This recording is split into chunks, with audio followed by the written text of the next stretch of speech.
Hello everyone, my name is Jose Avalos, aka Dr. Logic8. And I'm Troy Johnson. Yeah, and now in this tutorial we will be talking about how to make checkpoint races using the Path Creator. And this is a new improvement over checkpoint races in 2.0. Let Troy explain why. So in 2.0, well, actually in 1.0 as well, we had the Racing Gate Creativitoy. Now, we improved it in 2.0 so that it could track individual players at their own pace, so that if one person went through it, it didn't necessarily clear for another player. So that you could actually do competitive checkpoint races, things where you had to go through all the different gates in order and then complete the race. But it was fairly time-consuming to set up a series of those gates with the correct logic to really build one of these checkpoint races and make it function the way you want it to. So what we've done with the Path Creator toy in 3.0 is give you basically a simpler way of getting real checkpoint race functionality in a much faster, smoother interface that's easily editable. Yeah, so I made already a path, and I'm just going to put two buttons. You will see why in a second. And the way to start a checkpoint race, once you already have the path created, which in this case it's really small, is that make a logic connection between the button and the path. So that's exactly what we're doing. New logic connection pressed, and if you want to start the checkpoint race, all you need to do is connect it to the Path Creator and say start checkpoint path tracking. So one of the reasons why it's not titled Start Checkpoint Race is that you can use it for anything. It doesn't have to be a race necessarily. It can just be a guide to get you from point A to point B or something like that. So we wanted to at least give you kind of this message that it's a bit more versatile than just doing races.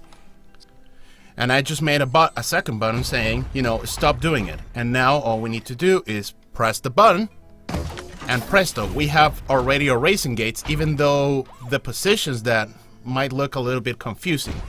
But that's because we have, by default, if we go into the properties of the Path Creator, we will see that default path checkpoint display. This property will tell you what each point on the path is going to show if you do checkpoint tracking. So for example, we can make a racing gate, we can make challenge rings, they can even be collectibles like the ones from Escape from the Kiln, or even dungeon pickups. So for example, let's go with a blue dungeon pickup. And now if we press the button again, you will see that the collectible will only appear on the first point, but as soon as we press to get it, the second one will appear, third one will appear, and fourth one will appear. So if you want to guide players along a path, you can actually do that.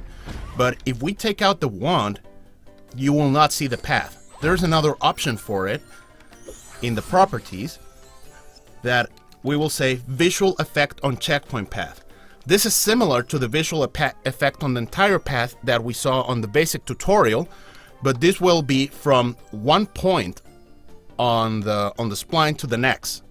So this is something that in playsets, when you do checkpoint race challenges, basically lets you emulate that effect.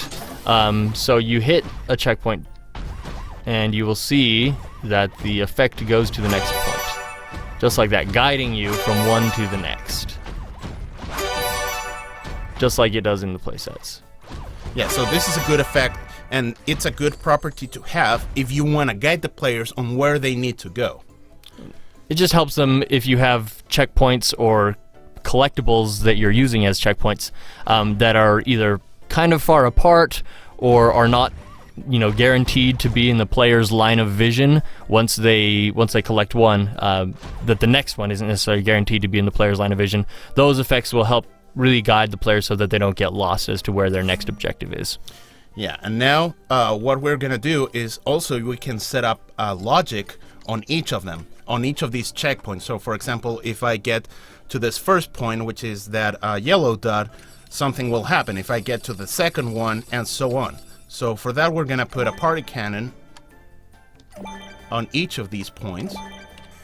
And what we will make is select the particular point and enter the properties, and we will make new logic connection and use path checkpoint reached by player. So in this case, it will be once I pick up that particular blue collectible we set up beforehand. And we can set it up so it can be any player, all players, so once players 1, 2, 3, and 4, or whatever they are in the stage, are actually reached it, a specific player, or it can be a specific team as well. So for now, we'll just go with any player. And now, we'll select Party Cannon and we'll say Fireworks.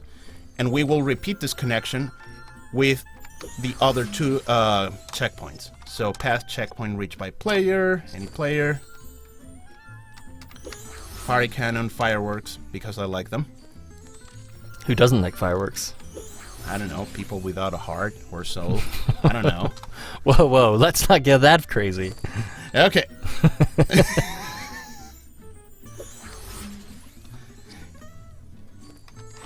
And now let's check it out in action. So first collectible, and now once I reach this checkpoint, we have fireworks, fireworks, and you guessed it, more fireworks. And now we can actually have, we can actually make connections if you finish up the race. So let's make the players celebrate. So for that, we need to go to Creativitoys and we will put an action enforcer. Should be around here.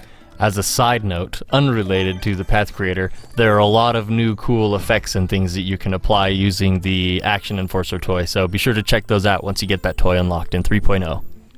Okay, so now we will make new logic connection from the starting point, new logic connection, and we can make connections once I start doing the checkpoint path tracking, or if I stop, in this case by pushing the second button. But now we will make it race complete. And now by any player. So we will make the player celebrate. And we will make all the players celebrate.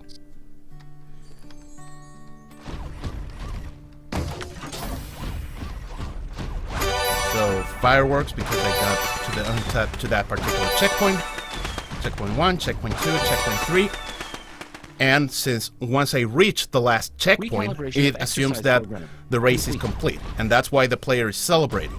So, Jose, if you'll go look at the properties of the Path Creator again, if you don't mind, you'll see that the race was complete after just one time around that path. Yes. Because, if you'll go into the options.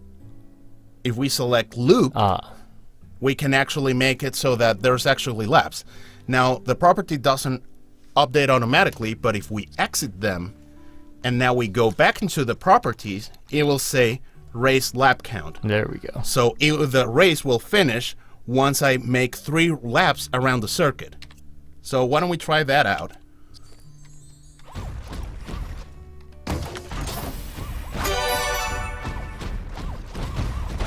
Believe in yourself, Baymax. I believe in you, Baymax. So he's got 1 lap down, 2 laps down, and again each time he collects those collectibles, the firework cannons are going off, for the party cannons, and he's completed the lap, the 3rd time, so he gets the celebration. Yep. And now we can actually say, hey, I like this checkpoint, I want a collectible to be in here, but I don't want a collectible to appear on this part. So we can actually do that. If we check the properties of the path point, properties, path checkpoint display. The default value is the default that is set up in the Path Creator. So it would be the blue dungeon collectible. But if we set to none, it will have nothing, or we can also make it change. So all of the checkpoints in the race are actually like the blue dungeon collectible, but this one can be a challenge ring. So we can make it, every checkpoint looks something different. But if we select none, and now we start the race again, we will see that this one collectible, 2 collectibles, and now this one, we don't have a checkpoint here anymore.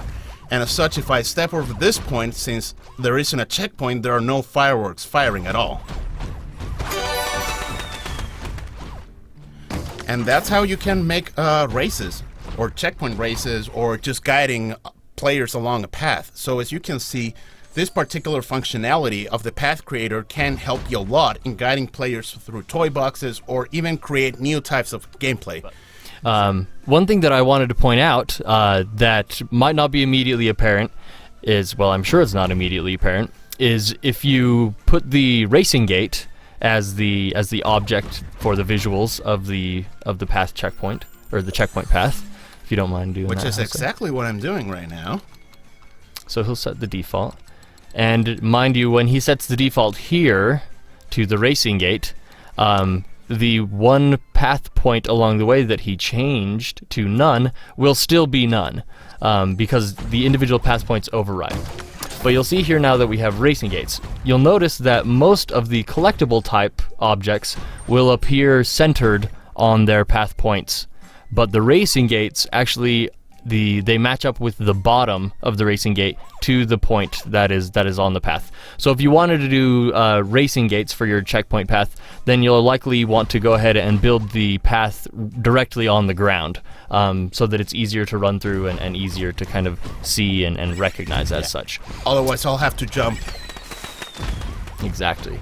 And But it's annoying. the other neat thing about the racing gates is that this is the way that you can make a checkpoint race or a checkpoint path that tracks players individually. All of the other collectible types are more of a cooperative path or a cooperative race, where anybody that collects 1 point, it will just make the next collectible appear for the entire group. Checkpoint races you'll usually want to do with these racing gates, because they will track individually, so that even if player 1 gets a gate, player 2 will still have to get the same gate by themselves in order to get their race to progress. So this is the one you'll want to use for competitive checkpoint racing. Well, as you can see, using the Path Creator, you can make races, guide players along a path, and so many other awesome uses. So that's it for this tutorial. Stay tuned for more great tutorials on not just the Path Creator, but many other creativity toys. And if you have any questions, please let us know in the comments or in the forums. And well, thank you for watching. Thanks, guys.